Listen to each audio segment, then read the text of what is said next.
All right, Nick, coming in live, bottom 9. Did not think we were going to get here. As I most notably stated on X, I did not think this thing was going to get to the 9th inning at all.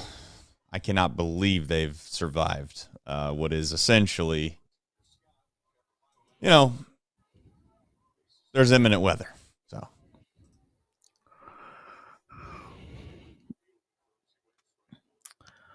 yeah, I'm sure the Reds would love to get Tanner Scott out of the game. I'd love to just get lucky and hit one up in the air and watch it blow out of here.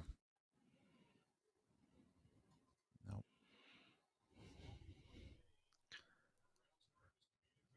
All right, quick rundown for today. Obviously, we got bottom 9, here.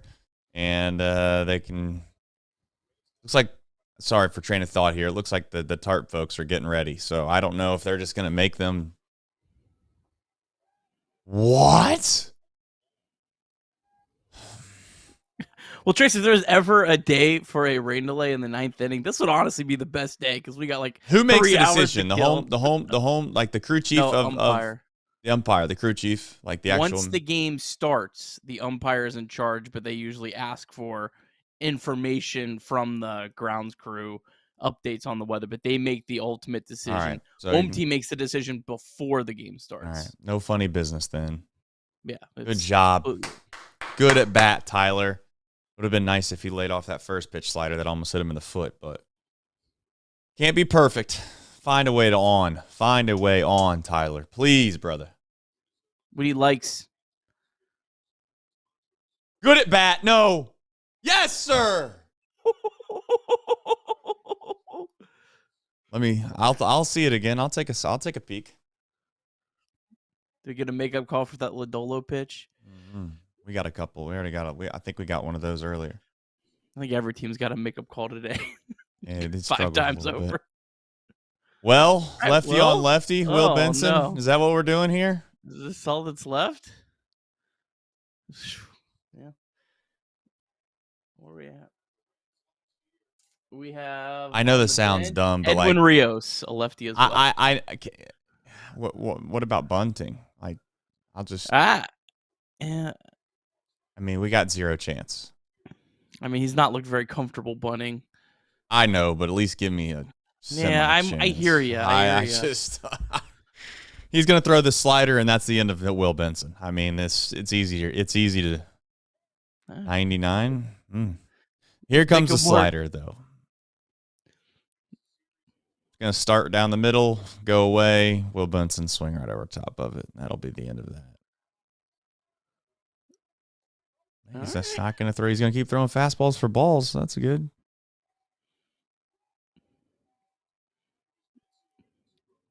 Just trying to get out of town. Last thing this guy wants is to be stuck in Cincinnati right before the All-Star break.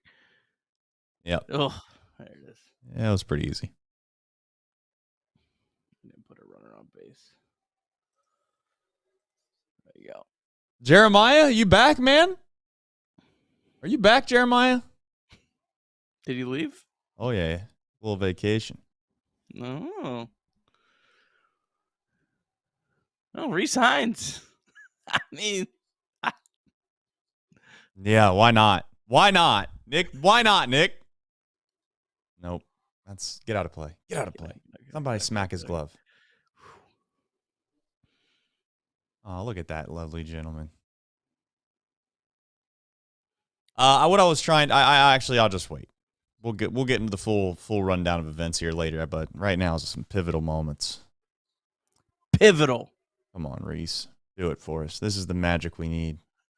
Get there. Get there. Get there. Throw it away. All right. Got him in scoring position, though. Like, sounds dumb, but he's there. And it's the slowest guy we got on the team, so. By the way, I do want to give Bally Sports producer a shout out. It was not lost on me that they were promoting burgers, beers, and fries, and they had a burger off of the Marlins on the screen while they were doing it. That was a big league move by their producer. Oh, we got All-Star versus All-Star. Santiago Espinal. Oh, they're gonna Santiago just got intentionally walked. because well, who's on deck? it was the pitcher. It was the pitcher. They got to pinch hit. It's Edwin Rios. Okay. Yeah, they got to pinch. They got to. Yeah. David Bell went for it in the seventh inning, and it just didn't work because he went Fraley. He took out Wins, put Fraley in, took out Fraley before the pitch was thrown, and then put in Marte. And Marte obviously popped out. So the 160 hitting Marte wasn't good. Oh, that's a good pitch, dude. This isn't fair for Rios at all. It's like it's what, first at bat in a week. So yeah, I need Stevenson to be ready to go though.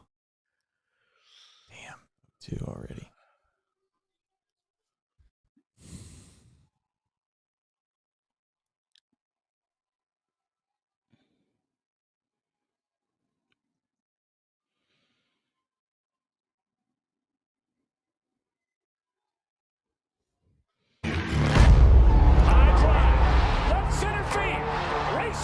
To the wall, Bourgeois. The Reds are National League Central Division champions. In the air, left center field. Did he? He did. Reds win. Line to the right field. Genius, the first run ever. With 4 home runs in a game. Can you believe it? Down the right field line, goes in, have a chance. The Reds have won on a 3-run home run on opening day by Ramon Hernandez. A strike away and out away is Homer Bailey. Ground ball to third. Frazier gloves, throw to first, and Homer Bailey, for the second time in his major league career, has tossed a no-hitter. Oh, gosh.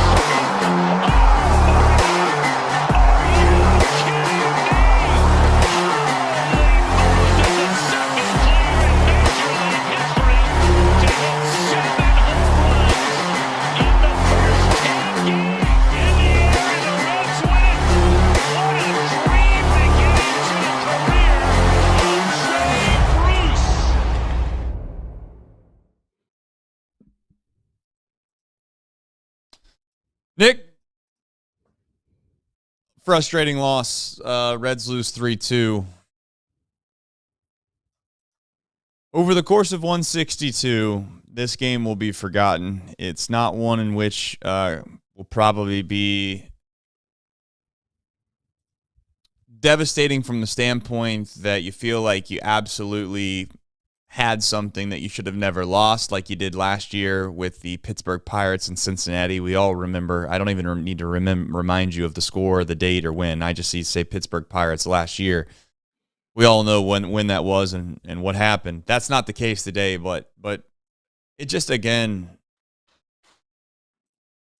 is this me just being a fan right now, or is this like some substance behind the idea that every time you get just an opportunity to do something that would excel you or propel you to a position where you think 500 is realistic and you can get it, they just dig themselves a little bit of a bigger hole and an opportunity that they had right in front of them. So, Nick, don't know if you have any overarching thoughts here before we get started. As always, thank you for watching us each and every single day. We have a fun show here in a little bit. We have the MLB draft. I think we're going to go live right around 6 o'clock. Does that sound right? Nick, it's going to... No, we're staying on the whole time, brother. All right. Well, anyways, it's going to convert over, though, I think, at 6 o'clock. Yes? At like 5:15, I think. 5:15. Okay. If you need to jump off, you can. Bryce is going to join us. No, it's fine. I'm trying to think of the logistics of that. Yeah, Bryce is going to join us at like 5:15. We'll chat with him until 6 o'clock. Then we have a really cool guest coming on at 6. And that should get us pretty close to the draft, and we'll figure out how to fill the last 30 minutes or whatever time we have left. Well, we don't have a hard time filling some air right now because ultimately there's some good things to talk about, and by good things I mean things that people want to talk about and they're not so good. David Bell, you can say whatever you want about it today. Wasn't his best effort in my opinion, but again, it's 162 of them. David Bell's going to struggle from time to time. They did take 2 or 3. I see that on the rundown. Lodolo, we'll get into that and more on the back half as always. But before we do all of that, I just want to say thank you as again. Like the stream.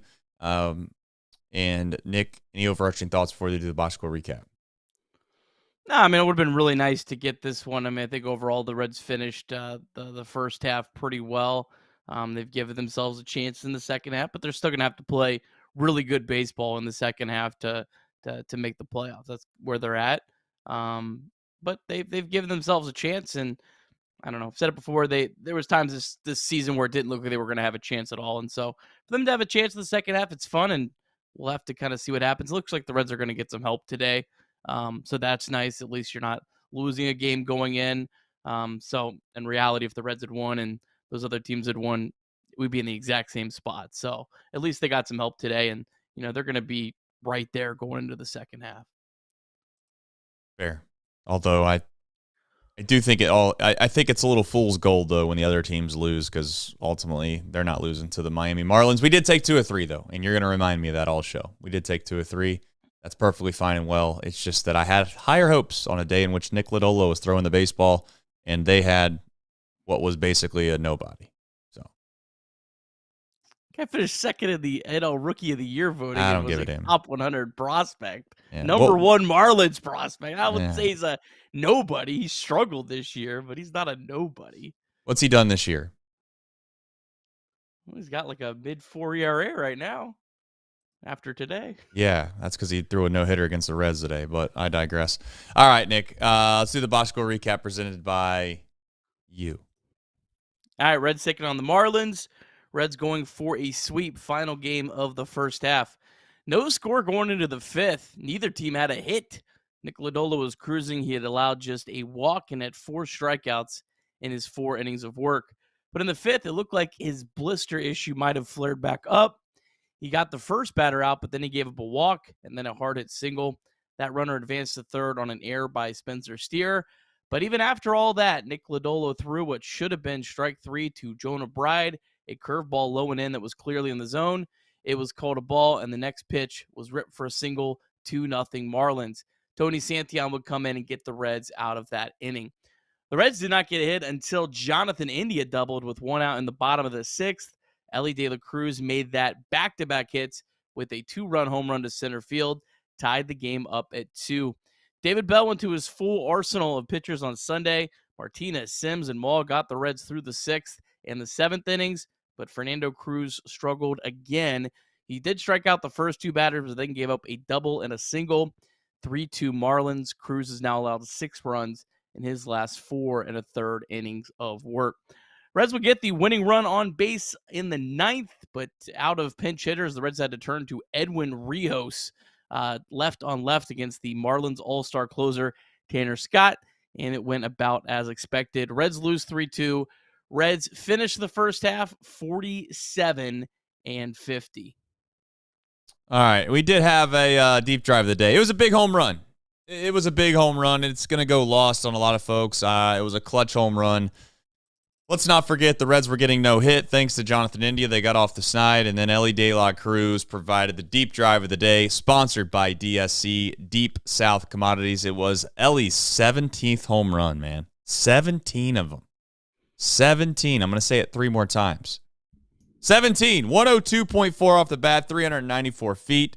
That would tie the baseball game. A 26% increase for your Cincinnati Reds, and their win probability would jump to 54%. But as we all would know, it would wind up being 0%. The Deep Drive of the Day is sponsored by DSC, and they are a leader in renewable commodities for biofuel production, specializing in used cooking oil collection, aggregation, and sales. Visit www.deepsouthcommodities.com for more information. All right, Nick, listen, they took the series. We're all frustrated. And let's face it, I think personally the frustration comes from the standpoint of what happened against the Detroit Tigers. I do. I think that's where my tug is away from optimism, right?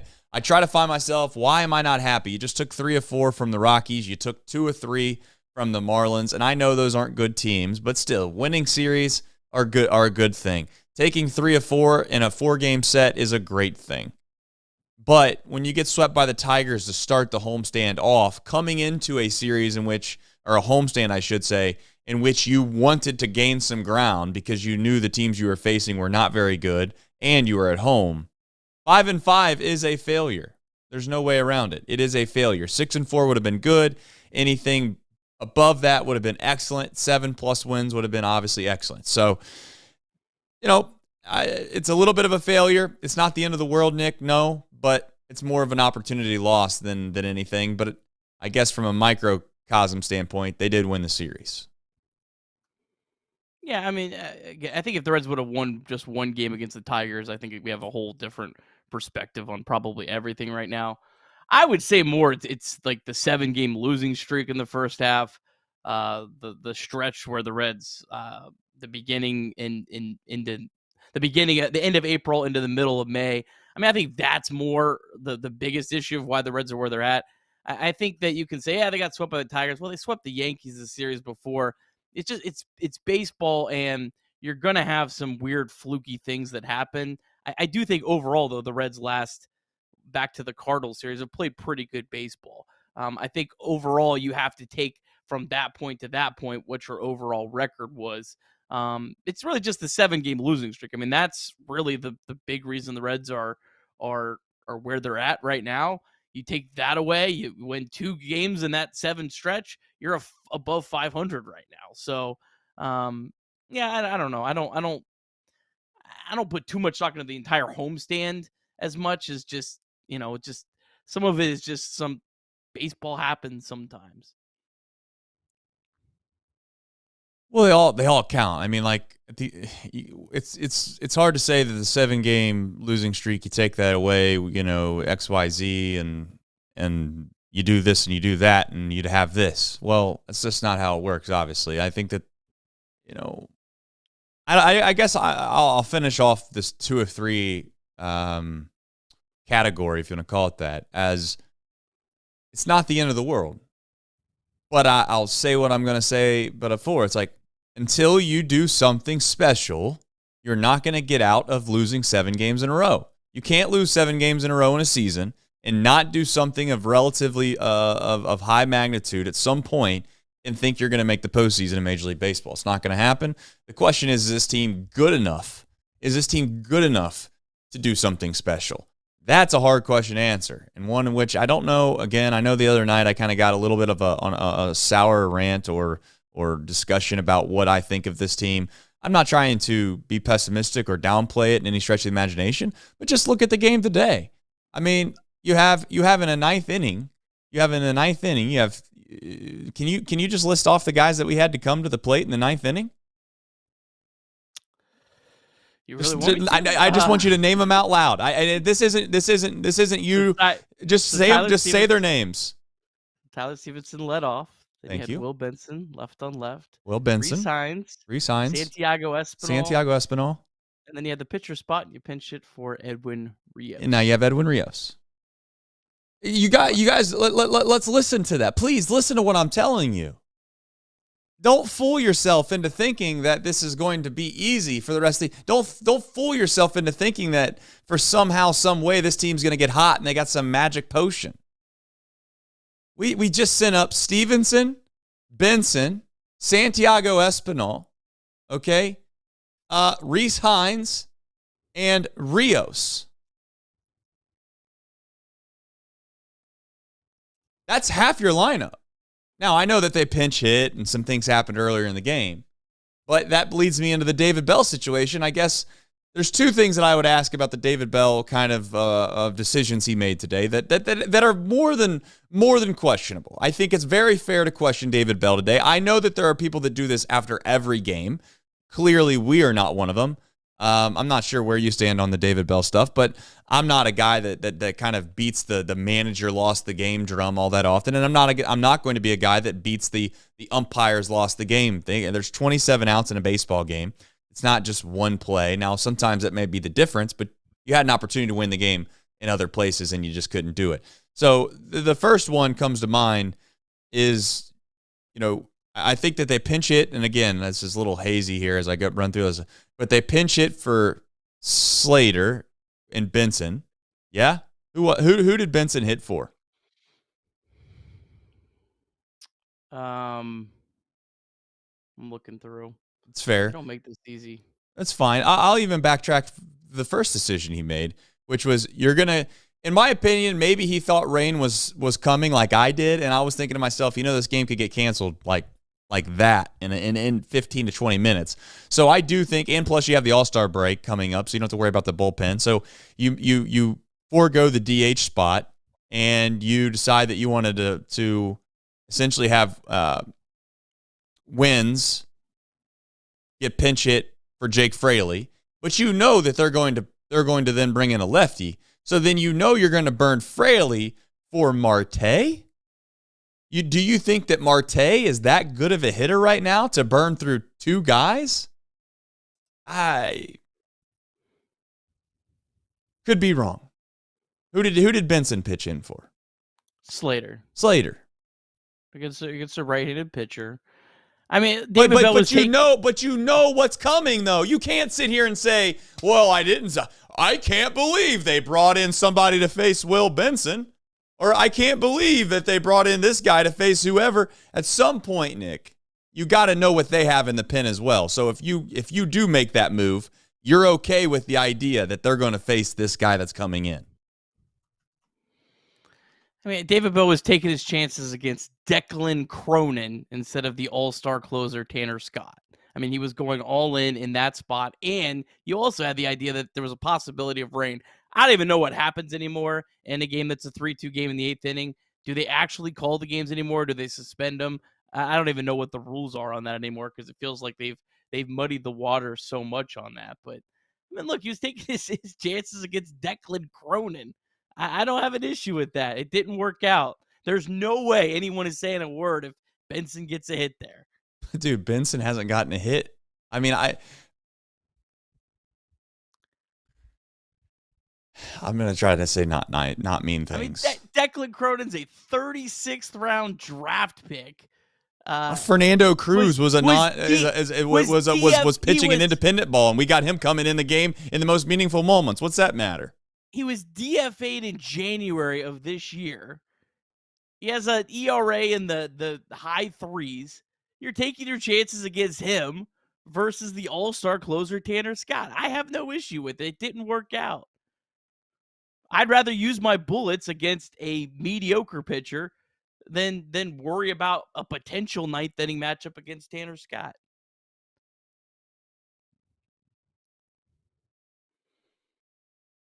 So you basically were good with burning through two guys to get to Marte. Yeah, I didn't have an issue with it. I don't know. It's a 2-2 game then, right? Am I wrong there? I don't know. There's so much that happened here. It's Fraley a pinch 2-2 hits game. that was against AJ Puck. That was after Declan Cronin. So that was the next inning. It was the same inning. Declan Cronin started the 7th inning, and then they went to AJ Puck. I mean, AJ Puck is a nasty lefty. Jake Fraley's not getting a hit off of him. But again, you're saving. We're down 3-2. All right, thank you. Yeah, David. I mean, you're down. I mean, I don't know. I mean, maybe they should just let wins hit. That maybe I guess, but you're losing. My question. That's my point. Mad if wins hit. Well, I'm not. No, listen. Like, I'm not trying to go crazy here, but I'm just like trying to come through the rationale. Essentially, you got to burn through a couple guys to get to a situation where you're going to be capable of doing it. So you burn wins, yeah, all right. But you know that you're going to bring in Fraley, and then you ultimately know that they're going to come back, and essentially they're going to throw a left-hander against Fraley. So then you're good with Marte, essentially, instead of just letting wins hit. that's where we're at right now. And I guess over a course of his career, perhaps you can convince me of it. But I don't know if Marte has shown me enough to where I'm capable of burning through 2 guys to let Marte hit in a big spot. But again, I guess you're right. If Marte gets a hit, then nobody says anything. But that's kind of how this whole thing goes, period. I'd have to look through it. Then one thing I will admit, though, is when we do these shows, there are times where you're I don't say preparing, but you're trying to get your stuff set up, all this stuff. I will say I've not done enough like sitting down and vetting through all of the kind of situation that was at hand to get a good, passionate take about this. But I do know I get a little upset in the 9th inning when we're stuck with Will Benson hitting lefty on lefty and we have Rios hitting in the 9th spot because you don't have a DH anymore. Yeah, I mean, look, you wish you had better guys on the back of your bench, but you don't. I mean, you also didn't know if they were going to pull Declan Cronin at that point. He only got 2 outs, so it's not like he had, been out there forever or anything either. So, I mean, I don't know. I know everyone loves Austin Wynns right now. I mean, this guy was just passed through waivers. He had a couple nice swings.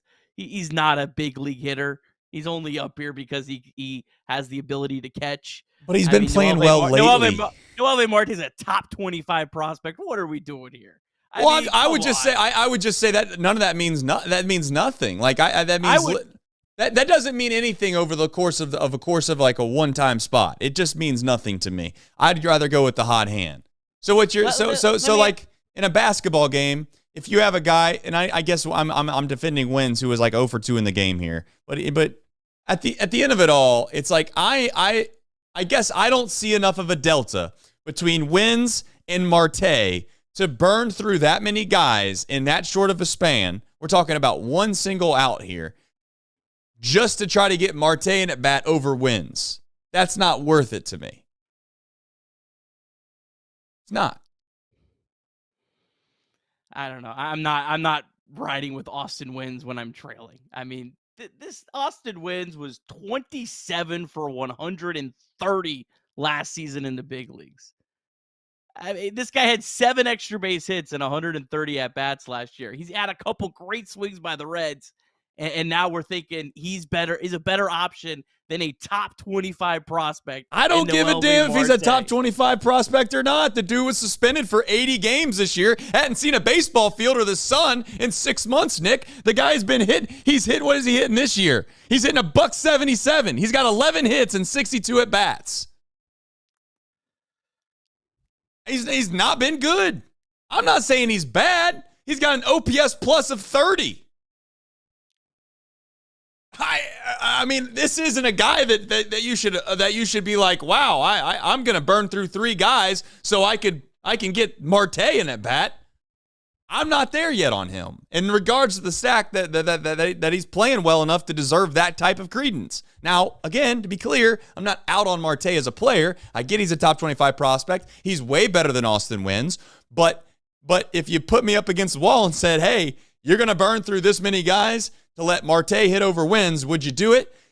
Probably not. And I don't think David Bell would do it either, because I think David Bell was basically bluffing, and he decided, you know what, I'm going to bring in Fraley, and they're not going to go to the left-hander, and they did, and it backfired. Simple as that. I'm really happy that you are an Austin Wynns supporter. I think that's wonderful. This has got to be one of the highlights of Austin Wynns' career, that Trace Fowler is on Chatterbox Reds Sunday, July 14th at 4:48 p.m., defending him batting in a 3-2 baseball game. Nick, I got a question for you personally. If you're coaching a basketball team and you have no. You're coaching a basketball team and you got a guy that's running out there and he's playing a little bit above his weight, right? Maybe he's made 4 or 5 threes this game. He's only made 2 threes in his entire career. Are you gonna go to the freshman 5-star who's 1 for 40 from 3 this year and say, you know what? I'm drawing up the play for the young buck. He's the guy I want taking this shot. I personally wouldn't. Now, of course, over the long haul, yeah, I'd rather have Marte. But this isn't the long haul, is it? It's a one-time thing. It's a one at bat. Give me the Austin guy Wynns that is the- looks competent. Austin Wynns is the water boy. He's not even out there. He wanted Jake Maybe- Fraley to maybe- hit. Maybe he's on the scout team. David Bell wanted Jake Fraley to hit, and he got caught with his tail between his legs. His ass was hanging white out on Main Street, and the reality is that he did not want that to happen. And it turns out that he's like, well, I guess I got to go with Marte because I'm not going to leave Fraley left on left. By the way, a really good at bat by Marte. It was a really good at bat. I think he knew that was a possibility. He just wasn't going to let the Reds' 7th string catcher coming into the year bat in a 3-2 baseball game. I think he knew it was a possibility, and I have no problem with it. All because Noelve is a top 25 prospect. That's what you're hanging your hat on. It's more about Austin Wynns than Noelve Marte. It's more that Noelve Marte is capable. Austin Wynns is not. Like, I hate to be dumping on Austin Wynns, but this guy's not a good hitter. He only is in the major leagues because he catches. That's literally the only reason. He would have been out of baseball 5 years ago if he didn't know how to be a catcher. I'm not going to sit here and say anything you do to get him out of the game in a 3-2 game against, at that point, a mediocre pitcher is a good move. I can't. I don't think there's a manager in baseball that would have let Austin Wynns hit in that spot.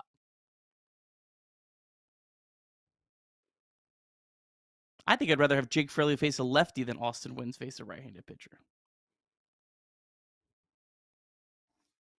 Do you know what Austin Wynns' career OPS plus is in the major leagues? It's lower than Noelve Marte's this year. Yeah. Okay. I'm using a little bit of projections, and it's double. It's double of his.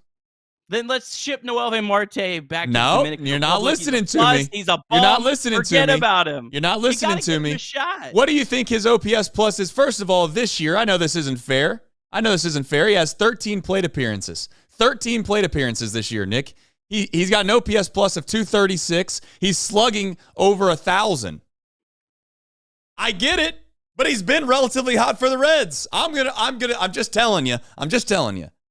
If we're allowed, okay, I'm going to say this. If you're allowed to go back and say, over the last 12 games, the Reds have played 9-6 after they lose a one-run game against the worst team in the league, then I'm allowed to go in and say, well, over the last 14 games of Austin Wynns' career, he's slugging over 1,000. He's slugging 769. He has an OPS over 1,000. He's got an OPS plus of 236, which right now, Noelve Marte this year, who got suspended for 80 games, hadn't seen a baseball field in all year, has an OPS plus of 30.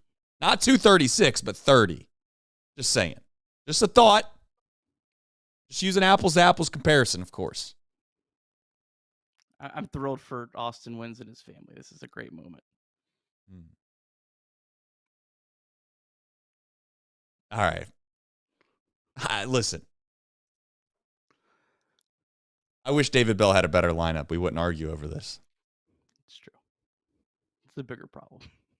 Nick Lodolo.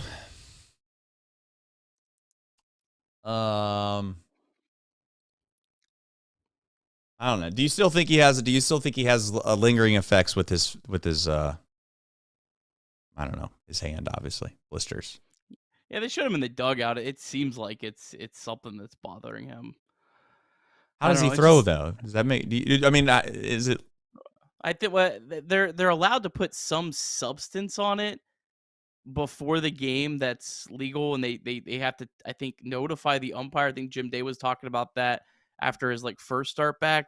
So I'm guessing whatever that substance was on it, it held up for a while, and you get to the 4th inning and it kind of wore off or whatever. And that kind of, I think that, but he's still a pitch away from getting out of that inning.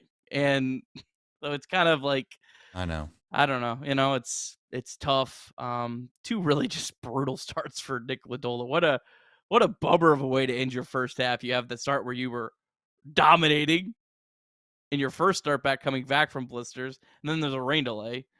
Then you have your second start. You get a strike 3 called, or strike 3 that should have been called. Your blister flares back up. Maybe he gets out of the inning, maybe they're able to put a little bit more of that ointment on. I don't know if you're allowed to do that mid-game or not. Maybe put a little bit more of that ointment on. It comes back out the 5th and dominates. I don't know. It's just like, what an unfortunate way to end the first half for him. A guy that's been awesome for the Reds really all year. What a wild thing to have happen to you. Of all the things a professional athlete dealing with to try to get over the hump is a blister. I mean, these guys go through regimens, they diet, they train, they do all these things to try to make sure that they're healthy, and we got a blister that's causing a problem. And I'm not downplaying the blister from the sense that it could actually matter. It's just, I guess as a Reds fan, you feel snake bitten of every single thing possible, and you find yourself in a position where you just always wonder if you're ever going to get a fortuitous bounce your way. Nick Lodolo, we need him. There's no, this isn't like a situation where, well, if this guy does this or that guy does this, then maybe it'll all work out. I'm here to tell you, if you don't have Nick Lodolo, that's curtains. I think I'm pretty confident in saying it. So I hope it all gets squared away. You are right. Maybe they would have been able to kind of fight through the situation if he gets the fortunate call, which he deserved. I mean, it was a strike 3. But again, I hate to be the guy or person that comes in after a game and just says, well, that's the one call. If you get that call, then everything else goes perfectly well and the Reds win. I can't do that with good faith. So we'll see. I mean, hopefully Lodolo is going to get some rest with the All-Star break. You see what the future holds. And, of course, they're doing the post game, so we don't get an opportunity to hear, live on YouTube what he says. But maybe in the podcast he'll have some words of kind of intel on how he's feeling about the blister. And I'm sure he'll make no excuses. The last time he made absolutely no excuses about his blister. I think David Bell actually came on after and said something about his blister. But you got to love that about Nick Lodolo. He's going to make absolutely no excuses about it. I think I just saw a tweet. I didn't listen to, obviously, his press conference. But basically, he was saying it was my fault that I let that inning unravel. So he's a stand-up guy, great competitor. You hope that he's okay, because you really would like to have him get a start against the Nationals in that first series after the All-Star break, because the Nationals have a ton of lefties. C.J. Abrams, the guy they just called up, James Wood, Jesse Winker, Luis Garcia Jr. I mean, they have 4 lefties that bat in the top 6 in their lineup. So you'd love to have him and Abbott both be able to go in that series and really give you a good chance in those games. All right. Moving forward here into the show, game time. You're looking to go to a baseball game relatively soon. Guess what? You're not going to be able to find one in Cincinnati because the All-Star break is right around the corner, and then the Reds are on the road. So as Nick said before, it's going to be a little bit before you can watch the Red Legs in Great American Ballpark. But if you're looking to go do some other things, maybe FC Cincinnati, or maybe, I don't know, a concert down at Riverbend, whatever it may be, or maybe you don't live in Cincinnati and you want to get tickets to wherever you live, no better place to turn than Game Time. They are quite honestly, they are the best in the game with that app. In my opinion, of course. I don't know if that's a asterisk thing that I have to say, terms apply type situation. But use the code CINCY. You can get $20 off your first purchase. That's CINCY. $20 off your first purchase. Terms do apply, Nick. Terms do apply. I think I'm going to go to an FC game. Fairly confident. How many times have I said that, though? I've said that like 4 times. I've not gone once. All-Star break, I know I don't have to work. They're down, I think Wednesday they play some team that I never heard of because I haven't heard any of the teams in that league, but that's okay. And we'll go take it in. If there's any FC supporters, will I be disappointed if I go Wednesday? Am I going to miss out on the environment? Because that's the only real thing I'm going for. So I do need some guidance in the chat on that. But I'm going to use the code CINCY, CINCY, to get $20 off the purchase. Why, Nick? Because I'm a smart man. And you can create, I'm going to create an account, Nick, and I'm going to get $20 off. That's what I'm going to do. Only 3 home games left before the trade deadline. Wow. That last series against the Cubs, right up until the trade deadline. All right. Fair enough. Pretty wild. It is wild. What a time that's going to be. What a wild time that can be. All right, folks. 988, text, call if you need it. Life is better with you in it. It's never an option. Never an option. You can always fight the fight, the good fight that it is. And mantherapy.org if you need any help, as always. No problem. It's okay to not be okay. Let's jump into some things here. I do want to double check on one thing, Nick, before we get going. All right, we're good. Ellie, incredible swing, man. I mean, that's going to get downplayed, Nick, because the Reds lost, but what a massive swing that was. And it was from the right side. Yeah, against a lefty that was obviously, pitching very well, up to that point. So yeah, just an awesome first half from Ellie. Can't believe he has 17 home runs. It'll be interesting to see what that final number looks like. We talked about how stolen bases will likely go down in the second half. I'm not sure if his home runs do though. Obviously they played more games in the first half. I think this game 97. So he's only got 65 games left, but I mean, he might be able to push close to 30 this year, which that's pretty cool for his first full season in the big leagues. I know that you were told, hey, watch out, Ellie's stolen base total might decrease pretty significantly in the second half.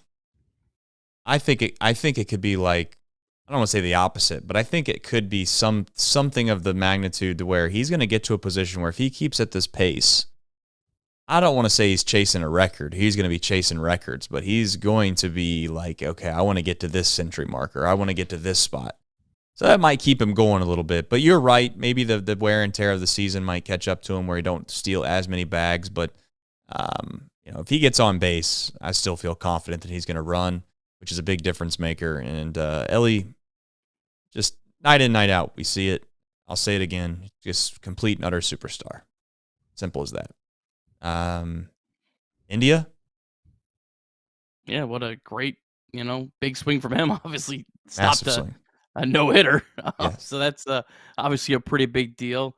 Just can't say enough good things. We didn't know if he was going to be in the lineup today after leaving the game on Saturday. So back in the lineup, had a big swing today. Again, you just said it, but yeah, I mean, those two swings back to back, if the Reds win this game, that they're, wow, what big plays. Now it's just kind of, whatever, they lost. Everything sucks. Burn everything to the ground. Yeah. Yeah,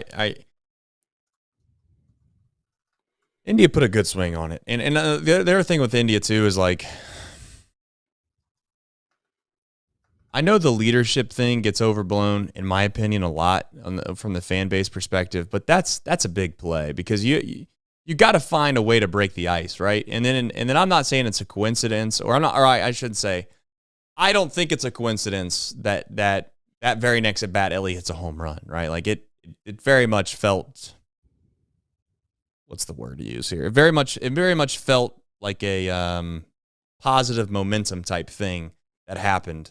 And I don't know if Ellie hits the home run without India's double, which again, I know that people could never prove that, but that's kind of my thought on it. Jumping into Fernando Cruz. Hopefully this break gives him a chance to reset, Nick. I don't want to blame it all on the fact that he's been overused or he's thrown a lot. But it feels like we're running out of gas. That's what it kind of feels like. And I know he was one pitch away, though. To be very clear, he was one pitch away, Nick, from not even being on this rundown or getting praise on this rundown. So I do want to at least mention that. Yeah, I mean, I was worried about the way they had been using him really this whole first half, and I don't know. Yeah, he struck out the first two batters, so it's hard to really be like, yeah, he's completely, out of gas. He's cooked or whatever. But man, they've used him a lot. I mean, they used him the 6th, the 8th, the 9th, the 11th, the 13th. I mean, they've been using this guy almost every other day. Some days back to back for almost his entire season. And I know a lot of his outings have been short fireman outings where he's only got 1 or 2 outs, but you still have to get hot and ready every single time. It's 40 and 2/3 innings pitched in the first half, but it's not the innings as much as it's the just the amount of games that he's pitched in. Because man, he's pitched in I don't know, what is his total games? I was on the wrong screen here. 47 games. I mean, this guy threw 58 games last year, and he's already at 47. So that's a lot. It's a lot. And I listen, I don't know if I totally agree with everybody in the chat about Cruz. I also think that there's something to point out here. Drop shot Masta said, people are laying off the junk. I don't think so. I mean, I don't think so. Let's face it, Berger, those first two splitters, Berger swung at and they were in the dirt. I mean, he just left a splitter up to Berger and Berger put a good swing on it. His stuff is fine. It's just that he's got to be capable of doing what he did earlier in the year, which is be in the zone a lot. And then when he executes, like his fastball sets up his splitter, right? So like if he can't locate that fastball in the upper echelon of the zone for a strike, I'm not saying it completely negates his splitter, but what it does do, it allows the hitter to stop worrying about essentially the pitch that looks like it's coming basically at the belt and or a little bit lower, because they're just going to assume that it's going to split in the dirt. When he was going really, really good, he either had, I think, the cutter or the fastball where he could command it and throw it at the top of the zone. And then at that point, the hitter had to respect the fact they had to get started early enough to be able to time that pitch up to hit it. And that basically makes the splitter great. And he struggled a little bit to kind of make that happen. And again, today, to be very clear, he's one pitch away from having a pretty damn good inning. Sometimes you tip your cap. I'm not trying to say it was. But can we at least agree with this, Nick? The Reds scored 2 runs today. The bullpen, they threw strikes. They came in and they threw strikes. It'd be one thing if we continue to walk guys and load the bases and almost hand over the game. That's not happened as of late for this bullpen. And the last thing I want to say before we completely forget is Santillan. That was a big out. Came in where you had the bases loaded there. Could have given up a big fly. Could have given up a double to clear the bases, but he got a big out. So I don't want that to be at least not mentioned during the show. That's a good point. 4 and a third innings pitched, no walks by the bullpen tonight. So yeah, that's really good. And to that Berger at bat, I pulled it up now. I mean, the first 2 pitches, great splitters, had a swing and miss on both of them. And then that fastball, like you mentioned, it was just so far out of the zone that it wasn't even tempting to Berger. It was at his eye.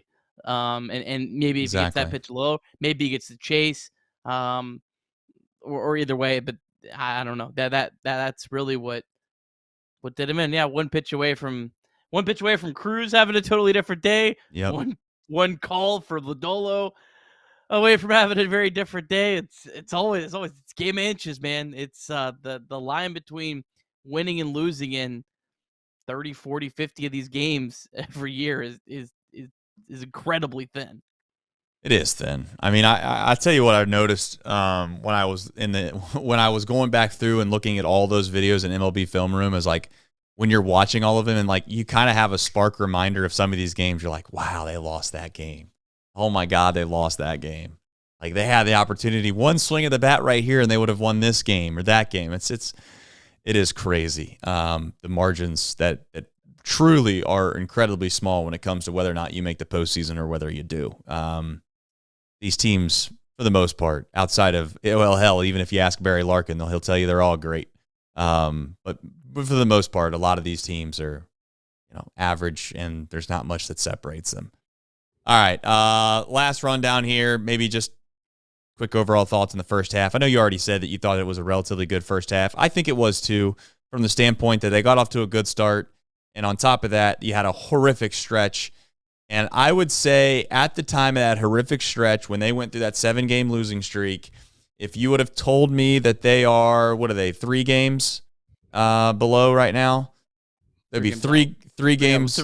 3 and 3. Yeah, three games below 500 and 3 games out of a postseason spot. I would have taken it. So I hate to be that guy. I know people get mad when you do that, but I'll take it, and we'll see what happens in the second half. Who knows? Maybe they'll get lucky and get hot. You have to hope that some of the 1-run, games flips on the Reds. There's no guarantee that'll happen. Some years it's just not your year, and it happens all year. But 8 and 18 in 1-run games, it makes me absolutely sick to look at the Reds plus 38 run differential and the Cardinals minus 38 run differential, and the Cardinals are 3.5 games ahead of the Reds. I mean, I know, sure, there's some games where the Reds fluff that, but that's a pretty big gap there, Trace Fowler.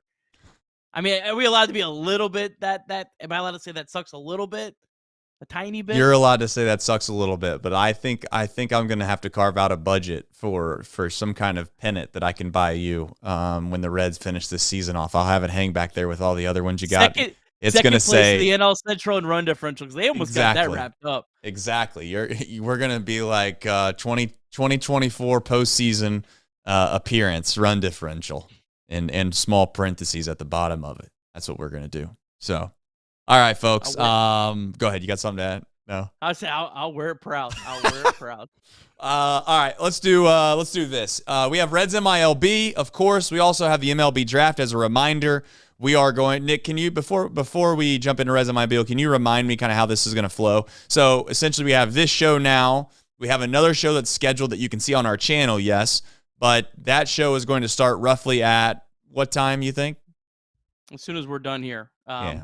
That reminds me, I need to link these up so they actually they connect, because I did forget to do that part of it. Well, you can do that. Yeah, go ahead. You will be go ahead and do that. You'll be automatically reconnected. Bryce, he's in the other stream. I see him. He's ready to go. He's been working on notes.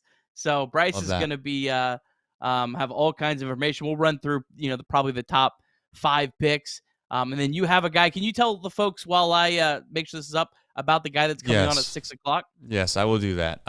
So essentially on my end, I was fortunate. I'm just going to say it straight up, transparent. I was fortunate enough to play and meet some great people while I played. I was coached by an unbelievable coach, and he has a lot of connections. He coaches collegiately now, has a lot of connections, and he also coaches USA Baseball, and he reached out to the Australian national team to see if there was anybody that could maybe possibly jump on our show and have a discussion. So I don't have his name in front of me, so I can pull it up and make sure that we can give his proper. Andrew Riddle. Yeah, so Andrew Riddle, he's the head of development for Australian baseball, and he's going to share his insight on Bazana. I want to say Bazana every time, and I know that's not right. He's going to share his insights on Bazana, obviously. Bazana's a guy that the Reds have a chance of getting. We'll see whether or not they do. If he does not go 1-1, in my opinion, it's because of the signing bonus situation, that he wants a higher signing bonus than maybe the other guys do. We'll see what the Guardians end up doing. If they don't take Bazana, then I think the Reds should take Bazana, but we'll see. And then we'll jump into, obviously, discussions with Bryce, but it was really cool that we could kind of get him on and, if anything, share some insight on a possible guy that's going to go 1-1, and also what it means for Australia to get a guy that's going to be that notable. Because Australia, first of all, it's so far away. It's absurdly far away. I think it's like a 14-hour time zone difference. So I think he's getting up for breakfast right now to figure out a way to watch the MLB draft. And I think it's the craziest thing about it is I think it's like the third or fourth swing sport in that country. I think you have cricket. I'll make a fool of myself. I mean, I'm sure he can share, but baseball is obviously not something that most Australians pick up. So kind of wild that they're going to have a guy go 1-1. Possibly. Do you think he's going to go 1-1? Gut? What's your gut say? Well, the betting odds just shifted him going 1-1, so I'm going to trust Vegas because Vegas is undefeated. It didn't shift that crazy. I think it was like minus 150 for him, and then the kid out of West Virginia is like plus 150. So it's plus 120. So like it's there, but it seems like there's a pretty big. Gotcha. It also is. I don't want to go too far. We're gonna have Bryce on, but sure. I also think the Guardians are doing some total gamesmanship here with this pick. From some other things that I've been listening, I'm now a draft expert from my 5 hours of research. Love that. I love that. As far as the link, Nick, can I use the same link that was sent earlier to Andrew or no? Yes, we got someone else?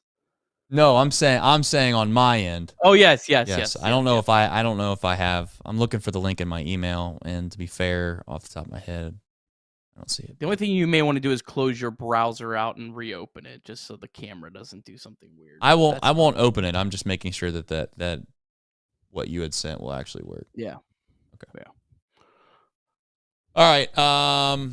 Well, I guess we'll do Reds MILB, and then we'll jump into the final parts of the show, as always, and then we'll do some draft talk with Bryce Spalding. So let's do that now. Reds MILB presented by Nick Kirby. All right, we had some teams finish their not their first half, because they actually have like an actual first half, second half standings wise, but they go to the All-Star break just like everyone else this week.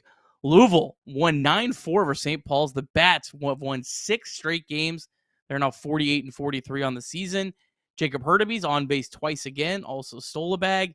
He's got an 11-game hit streak. That is just really great to see. Looking like the Jacob Hurtubise that we saw last year that was just an absolute on-base machine. Could we see Jacob Hurtubise replace Edwin Rios after the All-Star break? That's maybe possible. Blake Dunn was 0 for 4. Tony Kemp on base twice. Levon Soto had a great day, 2 for 4 with a homer, his third of the year. Mixed bags once again from Christian Roa, inning in 2/3, 3 hits and a run, but he did strike out 4 and didn't walk anyone. Walks have kind of always been his struggle. Currently in action, Chattanooga. They had a 4-0 lead, and you're not going to believe it, Trace. They're down 7-4. They're down 7-4 in the. They're going to the 9th. Man, gosh, it's tough. It's tough. Austin Hendricks stole a base though, 0 for 4, but he's got a stolen base. So that's your daily Austin Hendrick update. The Dragons had been playing out of their minds. They had a 5-game winning streak, but it was snapped today. I didn't update this. They lost 7-0 to Fort Wayne. It got actually ended early because of rain. Sal Stewart, though, good final game of before the break for him. 2 for 3 with a double. Carlos Jorge was 1 for 3. He stole a bag. And then Daytona, they finished strong. They won 6-3 over Fort Myers. The Tortugas have won 6 of 7. They're now 43-42 on the season, and they have a 5-game lead for a second half playoff spot. So they're in a really good spot. Just so many good days all around. Ricardo Cabrera, 3 for 5. He stole 2 bases. Sammy Stafford, might remember, a year ago this time, he was the Reds' second-round pick, and he has had one of the most impressive minor league seasons of anyone so far. 3 for 4, triple, walk. He stole 2 bases as well. Downside, Yerlin Confidant, he was on fire. He goes 0 for 10 over his final 2 games before the All-Star break. And then a couple really good pitching performances. First, Nestor Laurent. This guy really has come out of nowhere, does not throw hard at all, but he pitched 3 shutout innings, just gave up 1 hit, struck out 3. This guy has not allowed an earned run over his last 4 games. That's 15 and 2/3 innings pitched. He has a 0.28 ERA since June 1st. That's over 32 innings.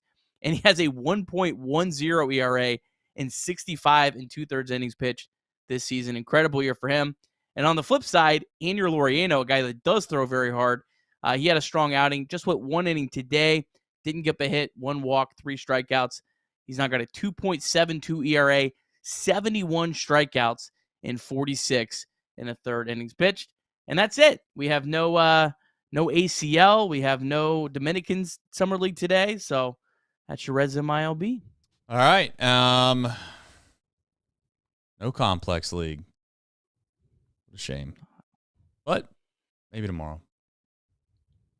All right. What was I going to say?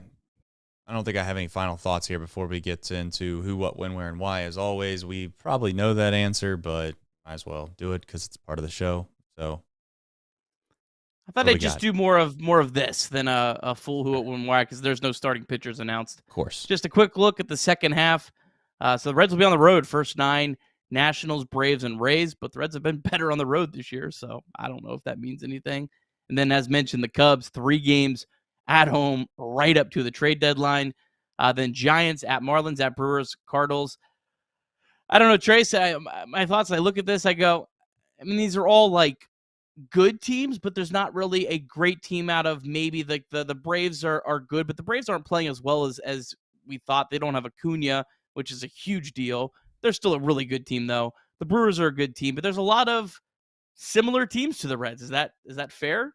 I think it's fair. I also think it's good that they play a bunch of similar teams as they head into that trade deadline, because the last thing I would want to have happen is they play a bunch of teams that are, and I know they just played some really poor teams here of late, but if they had a huge stretch of baseball against some mediocre teams, you start winning a couple games and you're starting to feel like, okay, maybe we can convince ourselves that we're buyers here or we're sellers here.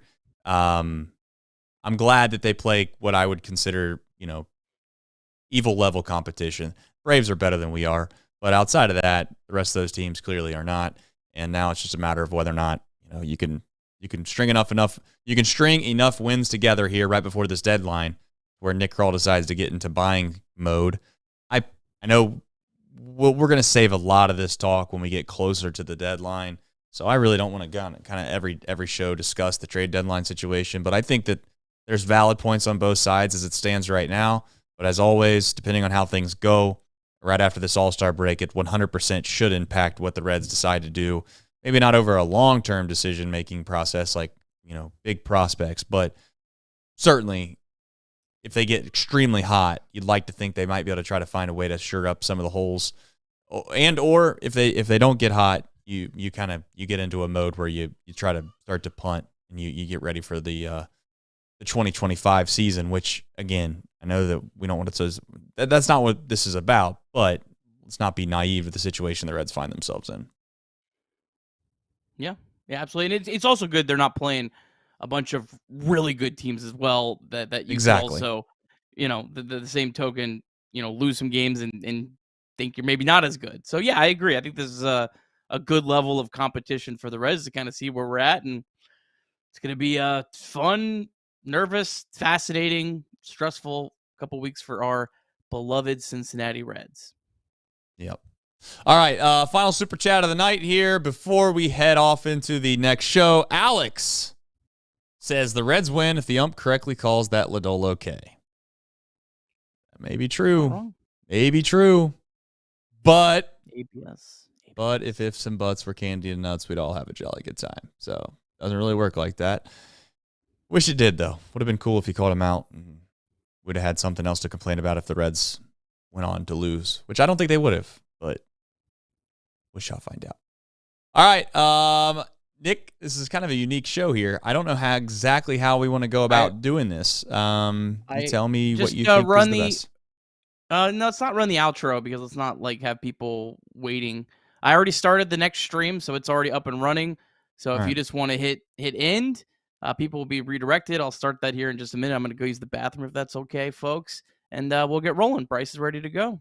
All right, well, we're going to end this stream right now. You're going to be redirected over to the new stream. We're going to talk about MLB draft and overall probably just sit there and spitball for a while about the Cincinnati Reds, have some fun with the chat, and we'll find out together who the Reds take. And we'll also have, as always, Andrew Seiler on from Australia. He's going to get up there. And my favorite thing about Andrew is his first thing that he said back. No problem, mate. Can't wait to hear this accent that we're about to get. And talk a little Bazana. Bazana. Not Bazana, but Bazana. I'll get it right, I think. I'm very nervous of butchering this guy's name who's about to go 1-1 in the MLB draft to the head of development of Australia. Got to be honest. And I've also been told that it's condone, not the other word that could also be easily confused with another word that I'm not going to say. Oh, boy. Fair enough. It's a good way to end the stream. All right, folks, head off to the other one. I'm going to end this one. Take care.